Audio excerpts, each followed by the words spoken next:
ਵਾਹਿਗੁਰੂ ਜੀ ਕਾ ਖਾਲਸਾ ਵਾਹਿਗੁਰੂ ਜੀ ਕੀ ਫਤਿਹ। ਪਰਮ ਸਤਿਕਾਰ ਗੁਰੂ ਰੂਪ ਗੁਰੂ ਪਿਆਰੀ ਸਾਧ ਸੰਗਤ ਜੀ, ਆਓ ਲੜੀਵਾਰ ਸ਼ਬਦ ਵਿਚਾਰ ਦੇ ਨਾਲ ਜੁੜਨਾ ਕਰੀਏ। ਮਾਰੂ ਸੋਲਹੇ ਮਹੱਲਾ ਤੀਜਾ। ਇੱਕ ਓੰਕਾਰ ਸਤਿਗੁਰ ਪ੍ਰਸਾਦ। ਹੁਕਮੇ ਸਹਿਜੇ ਸ੍ਰਿਸ਼ਟ ਉਪਾਈ, ਕਰ ਕਰ ਆਪਣੀ ਵਡਿਆਈ। ਫਰਮਾਨ ਕਰਦੇ ਹਨ ਸਤਿਗੁਰੂ ਪਾਤਸ਼ਾਹ ਕਿ ਹੇ ਭਾਈ, ਪਰਮਾਤਮਾ ਨੇ ਬਿਨਾਂ ਕਿਸੇ ਉਚੇਚੇ ਯਤਨ ਦੇ ਆਪਣੇ ਹੁਕਮ ਦੀ ਰਾਹੀਂ ਇਹ ਸ੍ਰਿਸ਼ਟੀ ਪੈਦਾ ਕਰ ਦਿੱਤੀ ਹੈ।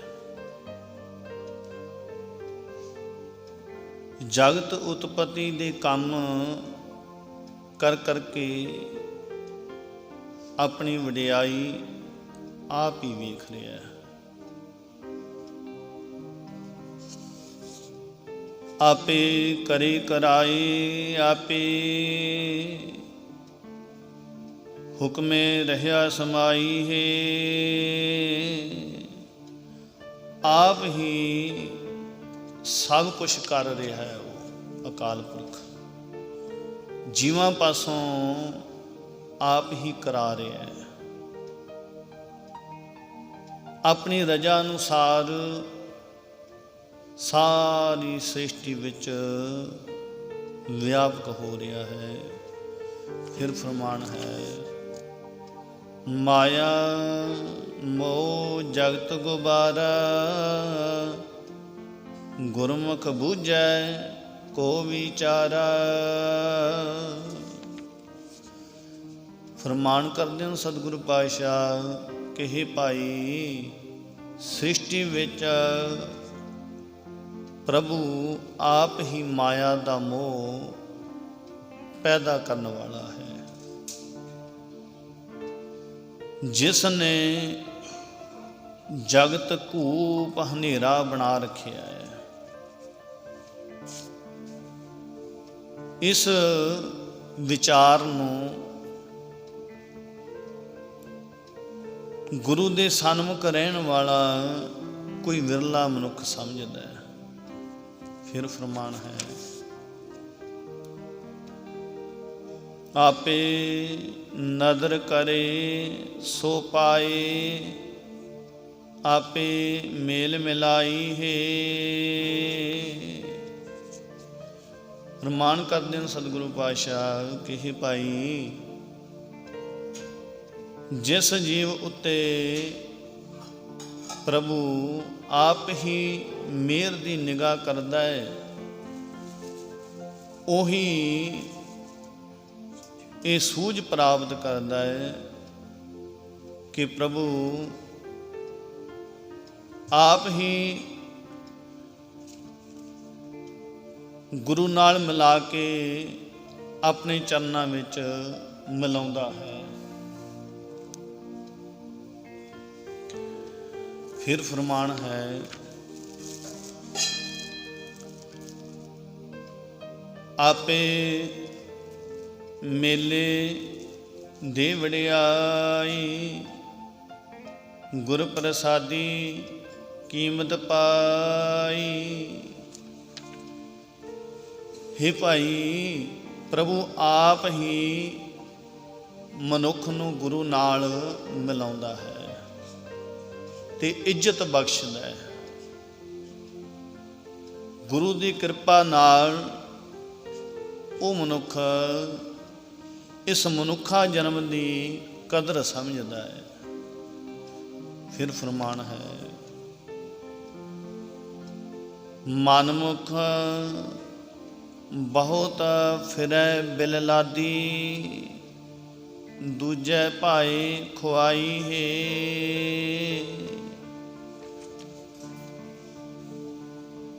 ਮਨ ਦੀ ਮੁਰੀਦ ਲੁਕਾਈ, ਮਨ ਦੇ ਪਿੱਛੇ ਤੁਰਨ ਵਾਲੀ ਦੁਨੀਆ ਮਾਇਆ ਦੇ ਪਿਆਰ ਦੇ ਕਾਰਨ ਸਹੀ ਜੀਵਨ ਰਾਹ ਤੋਂ ਖੁੰਝੀ ਹੋਈ ਬਹੁਤ ਵਿਲਲਾਉਂਦੀ ਹੈ, ਵਿਲਕਦੀ ਫਿਰਦੀ ਹੈ। ਫਿਰ ਫਰਮਾਨ ਹੈ, ਹਉਮੈ ਮਾਇਆ ਵਿਚੇ ਪਾਈ, ਮਨਮੁਖ ਭੂਲੇ ਪਤ ਗਵਾਈ। हे ਭਾਈ, ਇਹ ਸ੍ਰਿਸ਼ਟੀ ਪੈਦਾ ਕਰਕੇ ਪ੍ਰਭੂ ਨੇ ਆਪ ਹੀ ਇਸ ਦੇ ਵਿੱਚ ਹੀ ਹਉਮੈ ਤੇ ਮਾਇਆ ਪੈਦਾ ਕਰ ਦਿੱਤੀ ਹੈ। ਮਨ ਦੇ ਪਿੱਛੇ ਤੁਰਨ ਵਾਲੀ ਲੁਕਾਈ ਦੁਨੀਆ, ਜਿਹੜੀ ਮਨ ਦੇ ਪਿੱਛੇ ਤੁਰਦੀ ਹੈ, ਮਨ ਦੇ ਪਿੱਛੇ ਤੁਰਨ ਵਾਲੀ ਲੁਕਾਈ ਨੇ ਹਉਮੈ ਮਾਇਆ ਦੇ ਕਾਰਨ ਕੁਰਾਹੇ ਪੈ ਕੇ ਆਪਣੀ ਇੱਜ਼ਤ ਗਵਾ ਲਈ ਹੈ। ਹਉਮੈ ਤੇ ਮਾਇਆ ਦੇ ਮੋਹ ਦੇ ਵਿੱਚ ਫਸ ਕੇ ਤੇ ਕੁਰਾਹੇ ਪੈ ਕੇ ਆਪਦੀ ਇੱਜ਼ਤ ਗਵਾ ਲਈ ਹੈ। ਫਿਰ ਫਰਮਾਨ ਹੈ, ਗੁਰਮੁਖ ਹੋਵੈ ਸੋ ਨਾਏ ਰਾਚੈ, ਸਾਚੈ ਰਹਿਆ ਸਮਾਈ ਹੈ। ਜਿਹੜਾ ਮਨੁੱਖ ਗੁਰੂ ਦੇ ਸਨਮੁਖ ਰਹਿੰਦਾ ਹੈ, ਗੁਰੂ ਦੇ ਬਚਨਾਂ ਦੇ ਉੱਤੇ ਪਹਿਰਾ ਦਿੰਦਾ, ਚੱਲਦਾ ਹੈ, ਗੁਰਬਾਣੀ ਤੋਂ ਸੇਧ ਲੈ ਕੇ ਆਪਦੇ ਜੀਵਨ ਦੀ ਜੁਗਤ ਢੰਗ ਸਿੱਖ ਲੈਂਦਾ ਹੈ, ਉਹ ਪ੍ਰਮਾਤਮਾ ਦੇ ਨਾਮ ਦੇ ਵਿੱਚ ਮਸਤ ਰਹਿੰਦਾ ਹੈ ਤੇ ਨਾਮ ਦੀ ਬਰਕਤ ਨਾਲ ਉਹ ਸਦਾ ਥਿਰ ਰਹਿਣ ਵਾਲੇ ਪ੍ਰਮਾਤਮਾ ਦੇ ਵਿੱਚ ਲੀਨ ਰਹਿੰਦਾ ਹੈ। ਫਿਰ ਫਰਮਾਨ ਹੈ, ਗੁਰ ਤੇ ਗਿਆਨ ਨਾਮ ਰਤਨ ਪਾਇਆ, ਮਨਸਾ ਮਾਰ ਮਨ ਮਾਇ ਸਮਾਇਆ। हे ਭਾਈ, ਜਿਹੜਾ ਮਨੁੱਖ ਗੁਰੂ ਪਾਸੋਂ ਆਤਮਿਕ ਜੀਵਨ ਦੀ ਸੂਝ ਅਤੇ ਪਰਮਾਤਮਾ ਦੀ ਕੀਮਤੀ ਨਾਮ ਦੀ ਦਾਤ ਹਾਸਲ ਕਰ ਲੈਂਦਾ ਹੈ, ਉਹ ਆਪਣੇ ਮਨ ਦੇ ਫੁਰਨੇ ਨੂੰ ਮਾਰ ਕੇ ਅੰਤਰ ਆਤਮੇ ਲੀਨ ਰਹਿੰਦਾ ਹੈ। ਆਪੇ ਖੇਲ ਕਰੇ ਸਭ ਕਰਤਾ, ਆਪੇ ਦੇ ਬੁਝਾਈ ਹੈ।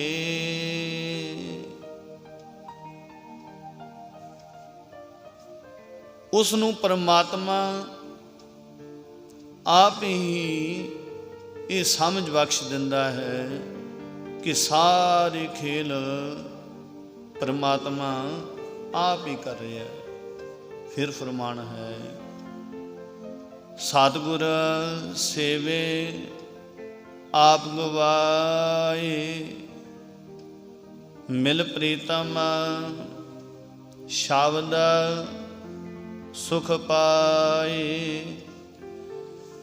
हे ਭਾਈ, ਜਿਹੜਾ ਮਨੁੱਖ ਆਪਾ ਭਾਵ ਦੂਰ ਕਰਕੇ ਗੁਰੂ ਦੀ ਸ਼ਰਨ ਪੈਂਦਾ ਹੈ, ਉਹ ਮਨੁੱਖ ਪ੍ਰਭੂ ਨੂੰ ਮਿਲ ਕੇ ਗੁਰੂ ਦੇ ਸ਼ਬਦ ਦੀ ਰਾਹੀਂ ਆਤਮਿਕ ਆਨੰਦ ਮਾਣਦਾ ਹੈ।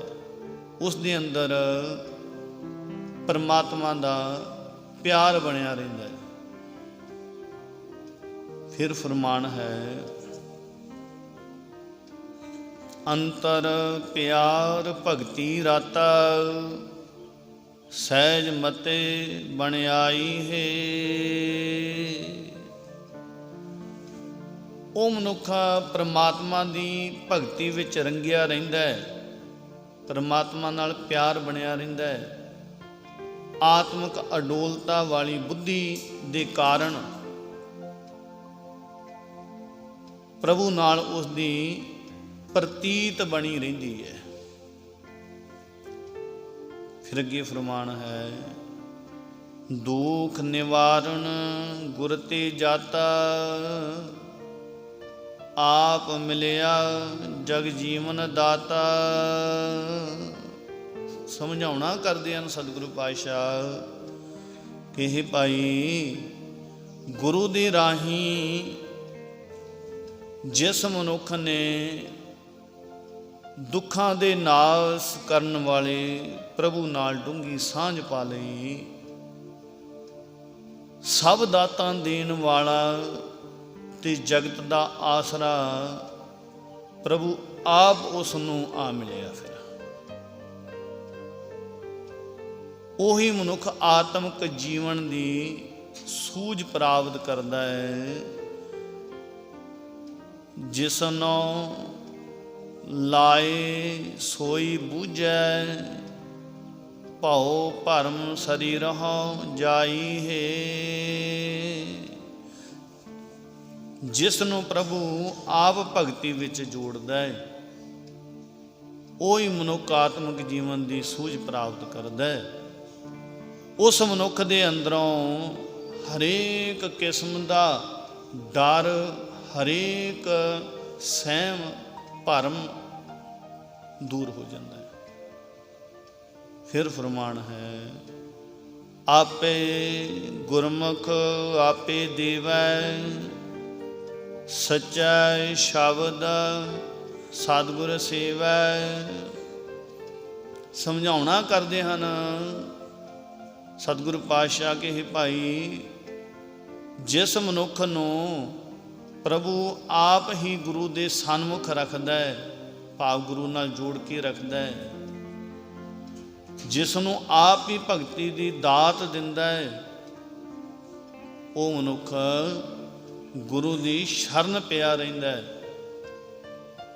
ਉਹ ਮਨੁੱਖ ਸਦਾ ਸਿਰ ਪ੍ਰਭੂ ਦੀ ਸਿਫਤ ਸਲਾਹ ਦੇ ਸ਼ਬਦ ਵਿੱਚ ਜੁੜਿਆ ਰਹਿੰਦਾ ਹੈ।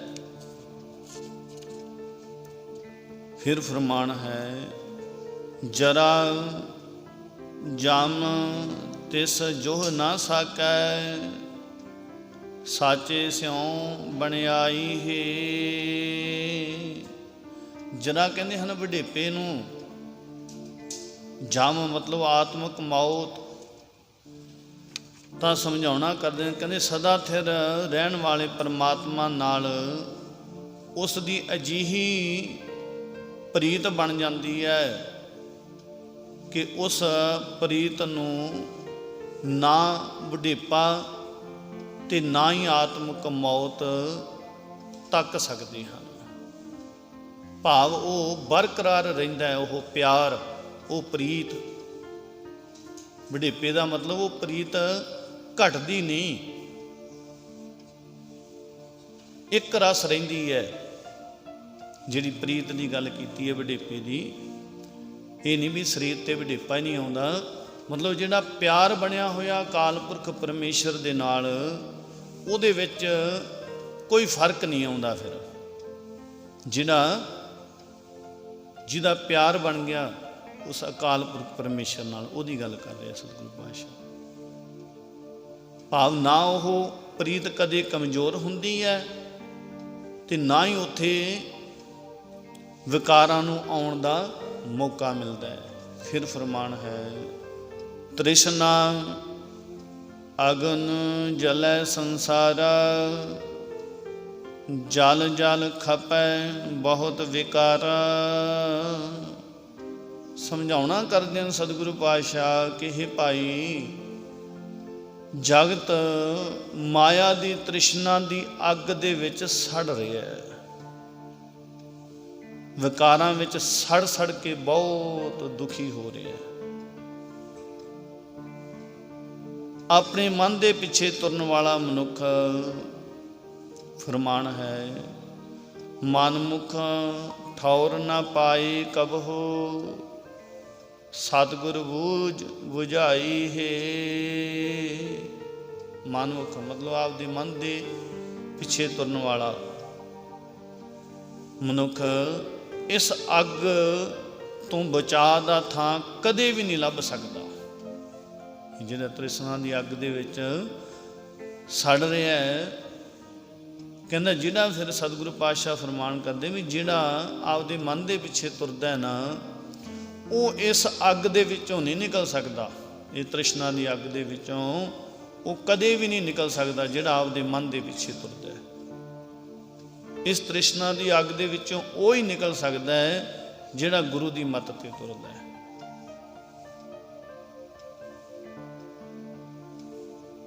ਜਿਹਨੂੰ ਗੁਰੂ ਆਤਮਿਕ ਜੀਵਨ ਦੀ ਸੂਝ ਬਖਸ਼ਦਾ ਹੈ, ਉਹ ਹੀ ਬਚ ਸਕਦਾ ਹੈ। ਫਿਰ ਫਰਮਾਨ ਹੈ, ਸਤਿਗੁਰ ਸੇਵਨ ਸੇਵੜ ਭਾਗੀ, ਸਾਚੈ ਨਾਮ ਸਦਾ ਲਿਵ ਲਾਗੀ। ਸਮਝਾਉਣਾ ਕਰਦਿਆਂ ਨੂੰ ਸਤਿਗੁਰੂ ਪਾਤਸ਼ਾਹ ਕਿ ਭਾਈ ਉਹ ਮਨੁੱਖ ਵੱਡੇ ਭਾਗਾਂ ਵਾਲੇ ਹਨ ਜਿਹੜੇ ਗੁਰੂ ਦੀ ਸ਼ਰਨ ਪੈਂਦੇ ਹੈ, ਜਿਹੜੇ ਗੁਰੂ ਦੀ ਸੰਗਤ ਦੇ ਵਿੱਚ ਆਉਂਦੇ ਹੈ, ਉਹਨਾਂ ਦੇ ਬਹੁਤ ਵੱਡੇ ਭਾਗ ਹੈ। ਸਦਾ ਥਿਰ ਪ੍ਰਭੂ ਦੇ ਨਾਮ ਵਿੱਚ ਉਹਨਾਂ ਦੀ ਸੁਰਤ ਸਦਾ ਹੀ ਜੁੜੀ ਰਹਿੰਦੀ ਹੈ। ਉਹਨਾਂ ਦੀ ਸੁਰਤ ਨਾਮ ਦੇ ਵਿੱਚ ਜੁੜੀ ਰਹਿੰਦੀ ਹੈ। ਅੰਤਰ ਨਾਮ ਰਵਿਆ ਨਿਹ ਕੇਵਲ, ਤ੍ਰਿਸ਼ਨਾ ਸ਼ਬਦ ਬੁਝਾਈ ਹੈ। ਉਹਨਾਂ ਦੇ ਅੰਦਰ ਪਰਮਾਤਮਾ ਦਾ ਪਵਿੱਤਰ ਕਰਨ ਵਾਲਾ ਨਾਮ ਸਦਾ ਟਿਕਿਆ ਰਹਿੰਦਾ ਹੈ। ਜਿਹੜੇ ਸਤਿਗੁਰੂ ਦੀ ਸ਼ਰਨ ਵਿੱਚ ਆਉਂਦੇ ਹੈ, ਸੰਗਤ ਵਿੱਚ ਆਉਂਦੇ ਹੈ, ਗੁਰੂ ਦੇ ਸ਼ਬਦ ਦੀ ਰਾਹੀਂ ਉਹਨਾਂ ਨੇ ਆਪਣੀ ਅੰਦਰੋਂ ਤ੍ਰਿਸ਼ਨਾ ਦੀ ਅੱਗ ਬੁਝਾ ਲਈ ਹੈ। ਫਿਰ ਫਰਮਾਨ ਹੈ, ਸੱਚਾ ਸ਼ਬਦ ਸੱਚੀ ਹੈ ਬਾਣੀ, ਗੁਰਮੁਖ ਵਿਰਲੇ ਕਿਨੈ ਪਛਾਣੀ। ਇਹ ਭਾਈ ਗੁਰੂ ਦੇ ਸਨਮੁਖ ਰਹਿਣ ਵਾਲੇ ਕਿਸੇ ਵਿਰਲੇ ਮਨੁੱਖ ਨੇ ਇਹ ਗੱਲ ਸਮਝੀ ਹੈ ਕਿ ਸਦਾ ਥਿਰ ਪਦਾਰਥ ਗੁਰੂ ਦਾ ਸ਼ਬਦ ਹੀ ਹੈ, ਇਹ ਹੀ ਸਦਾ ਥਿਰ ਰਹਿਣ ਵਾਲਾ ਹੈ, ਇਹ ਹੀ ਨਾਲ ਨਿਭਣ ਵਾਲਾ ਹੈ। ਕਹਿੰਦੇ ਇਸ ਗੱਲ ਨੂੰ ਜਿਹੜੇ ਗੁਰੂ ਦੇ ਮੱਤ ਤੇ ਤੁਰਦੇ ਹੈ, ਕੋਈ ਵਿਰਲੇ ਹੀ ਹੈ, ਉਹਨਾਂ ਨੂੰ ਦੇ ਪੱਲੇ ਇਹ ਗੱਲ ਪੈਂਦੀ ਹੈ। ਇਸ ਗੱਲ ਨੂੰ ਉਹ ਸਮਝਦੇ ਹੈ ਵੀ ਨਾਲ ਜਾਣ ਵਾਲਾ ਤਾਂ ਕੇਵਲ ਗੁਰੂ ਦਾ ਸ਼ਬਦ ਹੀ ਹੈ। ਸ਼ਬਦ ਦੇ ਉੱਤੇ ਦਿੱਤਾ ਹੋਇਆ ਪਹਿਰਾ, ਸ਼ਬਦ ਦੇ ਉੱਤੇ ਕੀਤੀ ਹੋਈ ਗੌਰ, ਸ਼ਬਦ ਦੇ ਉੱਤੇ ਕੀਤਾ ਹੋਇਆ ਅਮਲ, ਇਹ ਨਾਲ ਨਿਭਣ ਵਾਲਾ ਹੈ। ਕਹਿੰਦੇ ਪਰ ਇਹ ਕੋਈ ਵਿਰਲੇ ਬੰਦੇ ਸਮਝਦੇ ਹੈ ਇਸ ਗੱਲ ਨੂੰ, ਹਰੇਕ ਦੇ ਵੱਸ ਦੀ ਗੱਲ ਨਹੀਂ ਹੈ। ਸਦਾ ਥਿਰ ਸਿਵ ਸਲਾਹ ਦੀ ਬਾਣੀ ਹੀ ਹੈ, ਇਹ ਵਿਰਲੇ ਸਮਝਦੇ ਵੀ ਇਹ ਬਾਣੀ ਹੈ ਨਾ ਸਿਵ ਸਲਾਹ ਦੀ, ਇਹ ਸਦਾ ਥਿਰ ਰਹਿਣ ਵਾਲੀ ਹੈ, ਨਹੀਂ ਤਾਂ ਬਾਕੀ ਸਭ ਕੁਛ ਰਹਿ ਜਾਣਾ ਇੱਥੇ। ਸੱਚਾ ਸ਼ਬਦ ਰਤੇ ਬੈਰਾਗੀ, ਆਵਣ ਜਾਣ ਰਹਾਈ ਹੈ। ਕਹਿੰਦੇ ਫਿਰ ਜਿਹੜੇ ਮਨੁੱਖ ਸਦਾ ਥਿਰ ਪ੍ਰਭੂ ਦੀ ਸਿਵ ਸਲਾਹ ਵਿੱਚ ਰੰਗੇ ਰਹਿੰਦੇ ਆ, ਰੱਤੇ ਰਹਿੰਦੇ ਆ, ਉਹ ਮਾਇਆ ਤੋਂ ਉਪਰਾਮ ਰਹਿੰਦੇ ਆ। ਮਤਲਬ ਉਹ ਮਾਇਆ ਦੇ ਵਿੱਚ ਵਿਚਰਦੇ ਹੋਏ ਵੀ ਨਿਰਲੇਪ ਰਹਿੰਦੇ ਆ। ਉਹਨਾਂ ਦਾ ਜਨਮ ਮਰਨ ਦਾ ਜਿਹੜਾ ਗੇੜ ਹੈ ਉਹ ਮੁੱਕ ਜਾਂਦਾ, ਖਤਮ ਹੋ ਜਾਂਦਾ ਹੈ।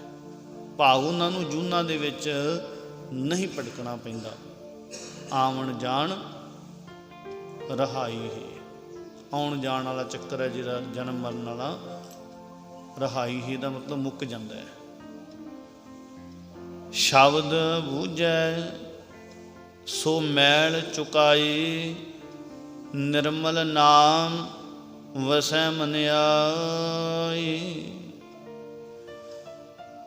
ਸਮਝਾਉਣਾ ਕਰਦੇ ਹਨ ਸਤਿਗੁਰੂ ਪਾਤਸ਼ਾਹ ਕਿ ਇਹ ਭਾਈ ਜਿਹੜਾ ਮਨੁੱਖ ਗੁਰੂ ਦੇ ਸ਼ਬਦ ਨੂੰ ਸਮਝ ਲੈਂਦਾ ਹੈ, ਭਾਵ ਆਪਣੀ ਬੁੱਧੀ ਦਾ ਹਿੱਸਾ ਬਣਾ ਲੈਂਦਾ ਸ਼ਬਦ ਨੂੰ, ਜਿਹੜਾ ਆਪਦੀ ਬੁੱਧੀ ਦਾ ਹਿੱਸਾ ਬਣਾ ਲੈਂਦਾ, ਪਾਰਟ ਬਣਾ ਲੈਂਦਾ ਸ਼ਬਦ ਨੂੰ, ਵੀ ਇਹਦੇ ਤੋਂ ਬਿਨਾਂ ਤਾਂ ਸਰਨਾ ਹੀ ਨਹੀਂ। ਇੱਕ ਟਾਈਮ ਰੋਟੀ ਨਾ ਮਿਲੇ, ਖਾਣ ਪੀਣ ਨੂੰ ਨਾ ਮਿਲੇ ਤਾਂ ਕੋਈ ਗੱਲ ਨਹੀਂ, ਪਰ ਸ਼ਬਦ ਨਾ ਮੇਰੇ ਤੋਂ ਵਿਸਰੇ, ਗੁਰੂ ਦਾ ਬਚਨ ਨਾ ਮੇਰੇ ਤੋਂ ਪਾਸੇ ਲਾਂਭੇ ਹੋਵੇ। ਜਿਹੜਾ ਕਹਿੰਦੇ ਇਸ ਤਰ੍ਹਾਂ ਆਪਦੀ ਬੁੱਧੀ ਦਾ ਹਿੱਸਾ ਬਣਾ ਲੈਂਦਾ ਹੈ, ਉਹ ਆਪਣੇ ਅੰਦਰੋਂ ਵਿਕਾਰਾਂ ਦੀ ਮੈਲ ਦੂਰ ਕਰ ਲੈਂਦਾ ਹੈ, ਉਹ ਵਿਕਾਰਾਂ ਦੀ ਮੈਲ ਖਤਮ ਕਰ ਲੈਂਦਾ ਆਪਦੇ ਅੰਦਰੋਂ। ਤਾਂ ਫਿਰ ਫਰਮਾਨ ਹੈ, ਸਤਿਗੁਰ ਆਪਣਾ ਸਦ ਹੀ ਸੇਵਹਿ, ਹਉਮੈ ਵਿੱਚੋਂ ਜਾਈ ਹੈ। ਇਸ ਤਰ੍ਹਾਂ ਦਾ ਬੰਦਾ ਜਿਹੜਾ ਫਿਰ ਮਤਲਬ ਜਿਹਨੇ ਸ਼ਬਦ ਨੂੰ ਆਧਾਰ ਬਣਾ ਲਿਆ ਆਪਦੀ ਜ਼ਿੰਦਗੀ ਦੇ ਵਿੱਚ, ਜੀਵਨ ਦੇ ਵਿੱਚ, ਦਿਨ ਦੇ ਵਿੱਚ ਹਰ ਵਕਤ ਪਹਿਲ ਦੇਤੀ ਸ਼ਬਦ ਨੂੰ, ਵੀ ਇਹਦੇ ਬਿਨਾਂ ਨਹੀਂ ਸਰਦਾ। ਪਹਿਲ ਦੇ ਆਧਾਰ ਤੇ ਗੁਰੂ ਦੇ ਸ਼ਬਦ ਨੂੰ ਆਪਦੀ ਜ਼ਿੰਦਗੀ ਦਾ ਹਿੱਸਾ ਬਣਾ ਲਿਆ। ਕਹਿੰਦੇ ਪ੍ਰਮਾਤਮਾ ਦਾ ਫਿਰ ਪਵਿੱਤਰ ਨਾਮ ਉਸ ਦੇ ਮਨ ਵਿੱਚ ਫਿਰ ਆ ਵਸਦਾ ਹੈ। ਜਿਹੜੇ ਮਨੁੱਖ ਸਦਾ ਆਪਣੇ ਗੁਰੂ ਦੀ ਸ਼ਰਨ ਪਏ ਰਹਿੰਦੇ ਹੈ, ਸ਼ਰਨ ਪੈਣ ਦਾ ਮਤਲਬ ਵੀ ਗੁਰੂ ਦੇ ਬਚਨ ਤੇ ਪਹਿਰਾ ਦਿੰਦੇ ਹੈ, ਅਮਲ ਕਰਦੇ ਹੈ, ਭੁੱਲਦੇ ਨਹੀਂ ਬਚਨ ਨੂੰ। ਜਿਵੇਂ ਮੰਨ ਲਓ ਹੁਣ ਦਾ ਬਚਨ ਹੀ ਲਾ ਲਓ, ਵੀ ਹੁਣ ਸਤਿਗੁਰੂ ਇਹੀ ਹੁਣ ਇੱਥੋਂ ਸੇਧ ਇਹ ਦੇ ਰਹੇ ਹੈ ਵੀ ਭਾਈ ਗੁਰਬਾਣੀ, ਗੁਰੂ ਦੇ ਸ਼ਬਦ ਹੈ ਜਿਹੜਾ, ਇਹਨੂੰ ਆਪਦੀ ਜ਼ਿੰਦਗੀ ਦਾ ਹਿੱਸਾ ਬਣਾਓ, ਆਪਦੀ ਬੁੱਧੀ ਦਾ ਇੱਕ ਪਾਰਟ ਬਣਾਓ, ਹਿੱਸਾ ਬਣਾਓ। ਹੁਣ ਇਹ ਹੈ ਹੁਕਮ। ਮੰਨ ਲਓ ਜੇ ਤਾਂ ਇਹ ਬਚਨ ਨੂੰ ਅਸੀਂ ਮੰਨ ਲਏ, ਹਿੱਸਾ ਬਣਾ ਲਈਏ, ਤਾਂ ਸਮਝ ਲਓ ਅਸੀਂ ਗੁਰੂ ਦੀ ਸ਼ਰਨ ਪੈ ਗਏ, ਫਿਰ ਤਾਂ ਪਏ ਸ਼ਰਨ। ਤੇ ਜੇ ਨਹੀਂ ਤਾਂ ਫਿਰ ਇਹ ਨਹੀਂ ਮੰਨਿਆ ਜਾਂਦਾ ਵੀ ਅਸੀਂ ਆ ਕੇ ਇਕੱਲਾ ਮੱਥਾ ਟੇਕ ਕੇ ਤੇ ਬਸ ਤੁਰ ਗਏ। ਇੱਥੋਂ ਗੁਰੂ ਦੇ ਦਰ ਤੇ ਆਉਣ ਦਾ ਮਤਲਬ ਕੀ ਹੁੰਦਾ ਹੈ? ਮਤਲਬ ਇਹ ਹੀ ਹੁੰਦਾ ਹੈ ਵੀ ਚਲੋ ਚੱਲੀਏ, ਗੁਰੂ ਤੋਂ ਸਿੱਖਿਆ ਲੈ ਕੇ ਆਈਏ, ਗੁਰੂ ਸਾਹਿਬ ਕੀ ਹੁਕਮ ਕਰਦੇ ਆ,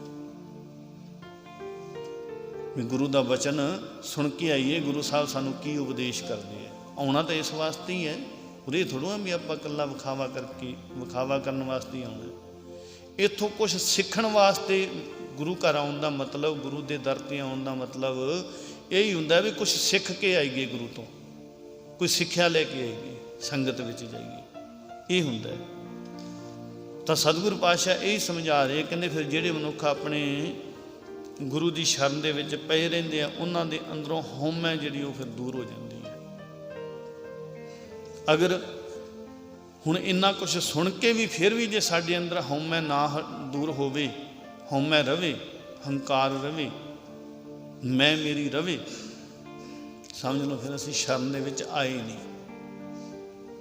ਫਿਰ ਫਰਮਾਨ ਹੈ, ਗੁਰ ਤੇ ਬੂਝੇ ਤਾਂ ਦਰ ਸੂਝੈ, ਨਾਮ ਵਿਹੂਣਾ ਕਥ ਕਥ ਲੂਝੈ। ਕਹਿੰਦੇ ਹੇ ਭਾਈ, ਜਦੋਂ ਮਨੁੱਖ ਗੁਰੂ ਪਾਸੋਂ ਸਹੀ ਜੀਵਨ ਰਾਹ ਦਾ ਉਪਦੇਸ਼ ਸਮਝ ਲੈਂਦਾ ਹੈ, ਜ਼ਿੰਦਗੀ ਨੂੰ ਜਿਉਣ ਦਾ ਢੰਗ ਸਿੱਖ ਲੈਂਦਾ ਹੈ, ਤਾਂ ਕੀ ਹੁੰਦਾ ਫਿਰ ਕਹਿੰਦੇ ਉਸ ਨੂੰ ਪਰਮਾਤਮਾ ਦਾ ਦਰ ਫਿਰ ਦਿਸ ਪੈਂਦਾ। ਫਿਰ ਉਸ ਨੂੰ ਭਾਵ ਉਸ ਨੂੰ ਇਹ ਦਿਸ ਪੈਂਦਾ ਹੈ ਕਿ ਹਰਨਾਮ ਹੀ ਪ੍ਰਭੂ ਮਿਲਾਪ ਦਾ ਵਸੀਲਾ ਹੈ। ਫਿਰ ਉਹਨੂੰ ਇਹ ਦਿਸ ਪੈਂਦਾ, ਸਮਝ ਆ ਜਾਂਦੀ ਹੈ ਵੀ ਜਿਹੜਾ ਪਰਮਾਤਮਾ ਦਾ ਨਾਮ ਹੈ, ਇਹ ਹੀ ਉਸ ਪਰਮਾਤਮਾ ਨੂੰ ਮਿਲਣ ਦਾ ਵਸੀਲਾ, ਇਸ ਤੋਂ ਬਿਨਾਂ ਕੋਈ ਹੋਰ ਵਸੀਲਾ ਨਹੀਂ ਹੈ। ਪਰ ਜਿਹੜਾ ਮਨੁੱਖ ਕਹਿੰਦੇ ਨਾਮ ਤੋਂ ਸੱਖਣਾ ਹੈ, ਖਾਲੀ ਹੈ, ਉਹ ਹੋਰਨਾਂ ਨੂੰ ਕਹਿੰਦੇ ਵਿਖਿਆਨ ਕਰ ਕਰਕੇ ਆਪਣੀ ਅੰਦਰੋਂ ਤ੍ਰਿਸ਼ਨਾ ਦੀ ਅੱਗ ਦੇ ਵਿੱਚ ਸੜਦਾ ਰਹਿੰਦਾ ਹੈ। ਫਰਮਾਨ ਹੈ ਨਾ, ਸਤਿਗੁਰ ਸੇਵੇ ਕੀ ਵਡਿਆਈ, ਤ੍ਰਿਸ਼ਨਾ ਭੂਖ ਗਵਾਈ ਹੈ। ਕਹਿੰਦੇ ਫਿਰ ਹੋਰਨਾਂ ਨੂੰ ਸੁਣਾ ਕੇ ਗੱਲਾਂ ਬਾਤਾਂ ਤੇ ਤ੍ਰਿਸ਼ਨਾ ਦੀ ਅੱਗ ਦੇ ਵਿੱਚ ਭੁੱਜਦਾ ਰਹਿੰਦਾ, ਸੜਦਾ ਰਹਿੰਦਾ ਹੈ। ਆਪ ਨਾਮ ਤੋਂ ਸਖਣਾ ਹੁੰਦਾ ਹੈ, ਆਪ ਖਾਲੀ ਹੁੰਦਾ ਹੈ। ਕਹਿੰਦੇ ਹੇ ਭਾਈ, ਗੁਰੂ ਦੀ ਸ਼ਰਨ ਪੈਣ ਦੀ ਬਰਕਤ ਇਹ ਹੈ ਕਿ ਮਨੁੱਖ ਆਪਣੇ ਅੰਦਰੋਂ ਮਾਇਆ ਦੀ ਤ੍ਰਿਸ਼ਨਾ, ਮਾਇਆ ਦੀ ਭੁੱਖ ਦੂਰ ਕਰ ਲੈਂਦਾ ਹੈ। ਇਹ ਹੈ ਬਰਕਤ ਗੁਰੂ ਦੀ ਸ਼ਰਨ ਦੇ ਵਿੱਚ ਪੈਣ ਦਾ, ਇਹ ਫਲ ਹੈ। ਫਿਰ ਅੱਗੇ ਫਰਮਾਨ ਹੈ, ਆਪੇ ਆਪ ਮਿਲੈ ਤਾਂ ਬੁਝੈ, ਗਿਆਨ ਵਿਹੂਣਾ ਕਿਛੂ ਨਾ ਸੂਝੈ। ਪਰ ਕਹਿੰਦੇ ਹੈ ਭਾਈ, ਜੀਵਾਂ ਦੇ ਵੀ ਕੀ ਵੱਸ ਹੈ। ਸਤਿਗੁਰੂ ਪਾਤਸ਼ਾਹ ਕਹਿੰਦੇ ਪਰਮਾਤਮਾ ਆਪ ਹੀ ਜੀਵ ਨੂੰ ਕਹਿੰਦੇ ਮਿਲ ਪਏ, ਤਾਂ ਹੀ ਕਹਿੰਦੇ ਉਹ ਸਹੀ ਜੀਵਨ ਰਾਹ ਨੂੰ ਸਮਝਦਾ ਹੈ। ਭਾਵ ਜਦੋਂ ਪਰਮਾਤਮਾ ਆਪ ਕਿਰਪਾ ਕਰੇ ਫਿਰ ਹੀ ਇਹ ਸਾਰੀ ਗੱਲ ਬਣਦੀ ਹੈ।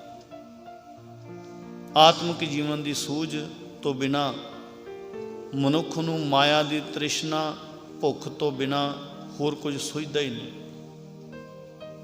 ਆਤਮਿਕ ਜੀਵਨ ਦੀ ਸੂਝ ਨਾ ਹੋਵੇ ਇਸ ਤੋਂ ਬਿਨਾਂ, ਕਹਿੰਦੇ ਫਿਰ ਮਨੁੱਖ ਨੂੰ ਮਾਇਆ ਦੀ ਤ੍ਰਿਸ਼ਨਾ ਹੈ ਜਿਹੜੀ, ਮਾਇਆ ਦੀ ਤ੍ਰਿਸ਼ਨਾ ਦੀ ਭੁੱਖ ਤੋਂ ਬਿਨਾਂ ਹੋਰ ਕੁਝ ਵੀ ਨਹੀਂ ਸੁਝਦਾ। ਬਸ ਮਾਇਆ ਹੀ ਮਾਇਆ, ਮਾਇਆ ਹੀ ਮਾਇਆ, ਬਸ ਇਹੀ ਹੈ।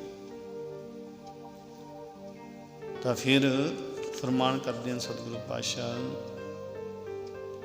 ਗੁਰ ਕੀ ਦਾਤ ਸਦਾ ਮਨ ਅੰਤਰ, ਬਾਣੀ ਸ਼ਬਦ ਵਜਾਈ ਹੈ।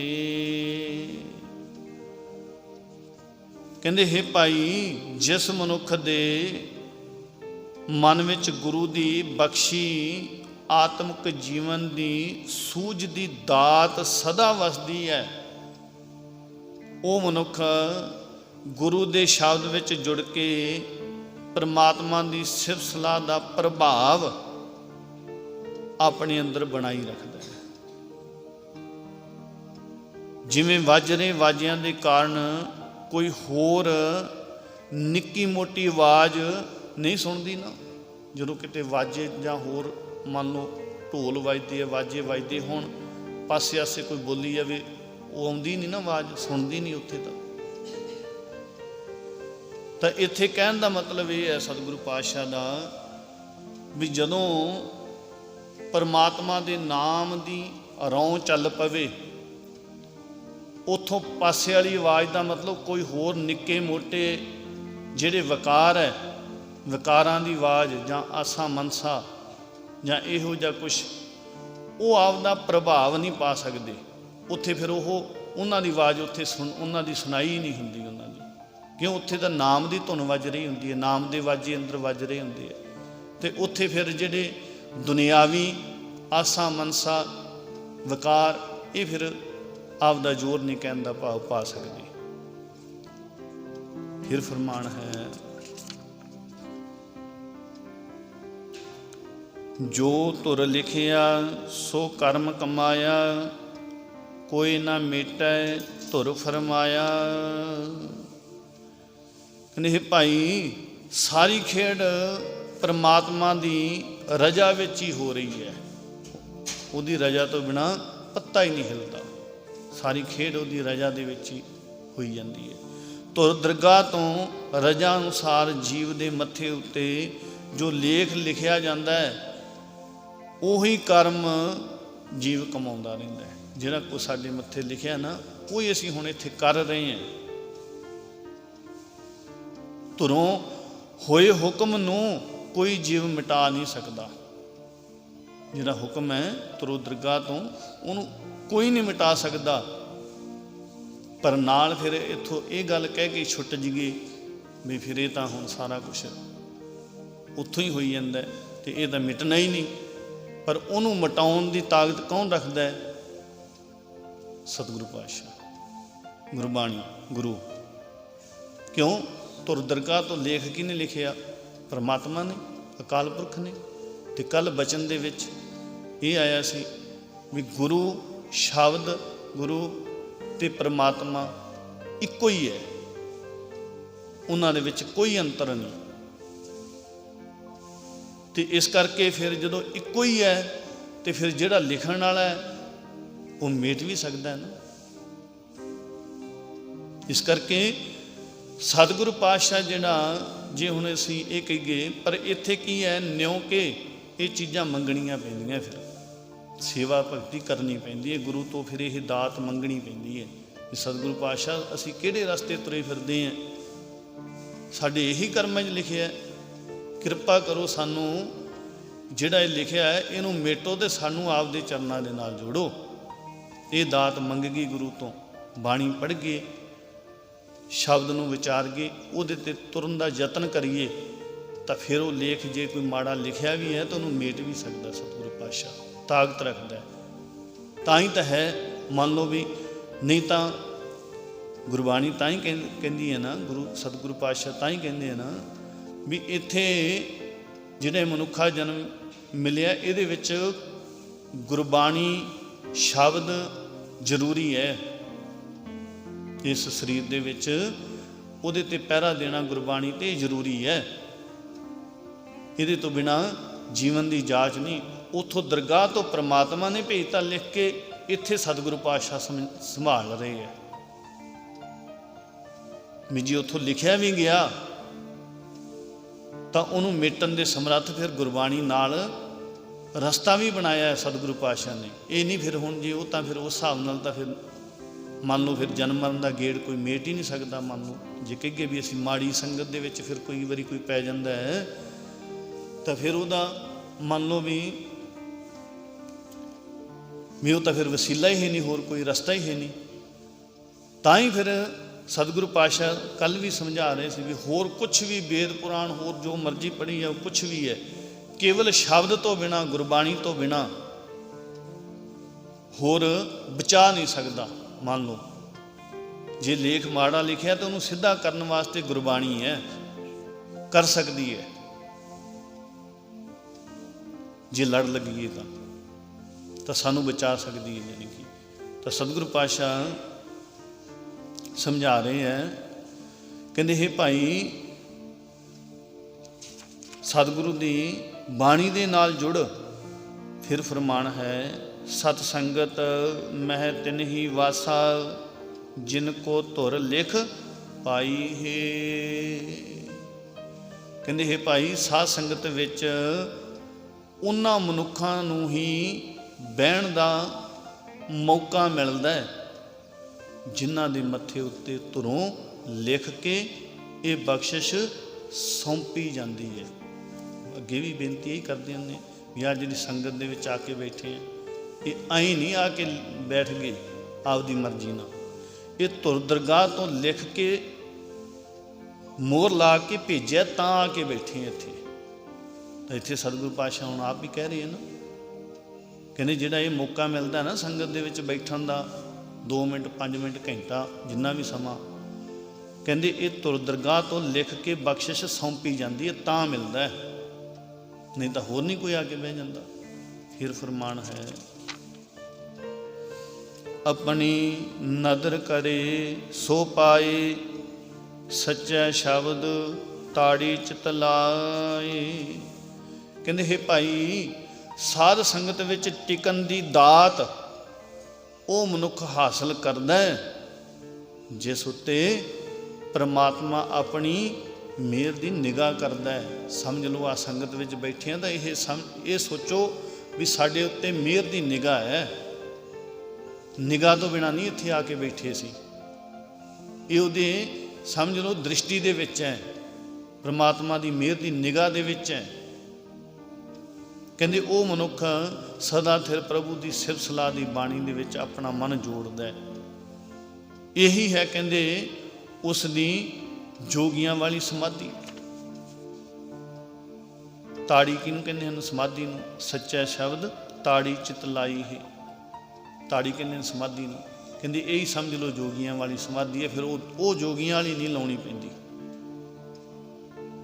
ਨਾਨਕ ਦਾਸ ਕਹਿ ਬੇਨੰਤੀ ਭਿਖਿਆ ਨਾਮ ਦਰ ਪਾਈ ਹੈ। ਲਾਸਟ ਪੰਕਤੀਆਂ ਦੇ ਵਿੱਚ ਫਰਮਾਨ ਕਰਦੇ ਹਨ ਸਤਿਗੁਰੂ ਪਾਤਸ਼ਾਹ ਕਿ ਹੇ ਭਾਈ, ਪ੍ਰਭੂ ਦਾ ਦਾਸ ਨਾਨਕ ਬੇਨਤੀ ਕਰਦਾ ਹੈ ਕਿ ਉਹ ਮਨੁੱਖ ਪ੍ਰਭੂ ਦੇ ਦਰ ਤੇ ਹਾਜ਼ਰ ਰਹਿ ਕੇ ਪ੍ਰਭੂ ਦਾ ਨਾਮ ਪਿੱਛਿਆ ਪ੍ਰਾਪਤ ਕਰ ਲੈਂਦਾ ਹੈ। ਕਿਹੜਾ ਮਨੁੱਖ? ਜਿਹਦਾ ਪਿੱਛੇ ਦੱਸ ਗਏ ਵੀ ਜਿਹਦੇ ਉੱਤੇ ਮਿਹਰ ਦੀ ਨਿਗਾਹ ਹੋਈ, ਉਹ ਸੰਗਤ ਦੇ ਵਿੱਚ ਆਇਆ, ਉਹਨੇ ਆਪਦੇ ਜੀਵਨ ਦੇ ਵਿੱਚ ਬਾਣੀ ਨੂੰ ਹਿੱਸਾ ਬਣਾਇਆ, ਉਹਦੀ ਗੱਲ ਕਰ ਰਹੇ। ਇਹਨੇ ਨਾਨਕ ਬੇਨਤੀ ਇਹ ਕਰਦਾ ਵੀ ਉਹ ਮਨੁੱਖ ਹੈ ਪ੍ਰਭੂ ਦੇ ਦਰ ਤੇ ਹਾਜ਼ਰ ਰਹਿ ਕੇ ਪ੍ਰਭੂ ਦਾ ਨਾਮ ਦੀ ਭਿੱਖਿਆ ਜਿਹੜੀ ਉਹ ਪ੍ਰਾਪਤ ਕਰ ਲੈਂਦਾ ਹੈ। ਸੋ ਅੱਜ ਦੇ ਵਿਚਾਰਾਂ ਦੀ ਸਮਾਪਤੀ ਹੈ। ਵਿਚਾਰਾਂ ਕਰਦਿਆਂ ਬੇਅੰਤ ਉਨਤਾਈਆਂ ਹੋ ਗਈਆਂ ਉਹਨਾਂ ਸਤਿਗੁਰੂ ਪਾਤਸ਼ਾਹ ਅਤੇ ਆਪ ਸਾਧ ਸੰਗਤ ਬਖਸ਼ਣਯੋਗ ਹੋ। ਵਾਹਿਗੁਰੂ ਜੀ ਕਾ ਖਾਲਸਾ, ਵਾਹਿਗੁਰੂ ਜੀ ਕੀ ਫਤਿਹ।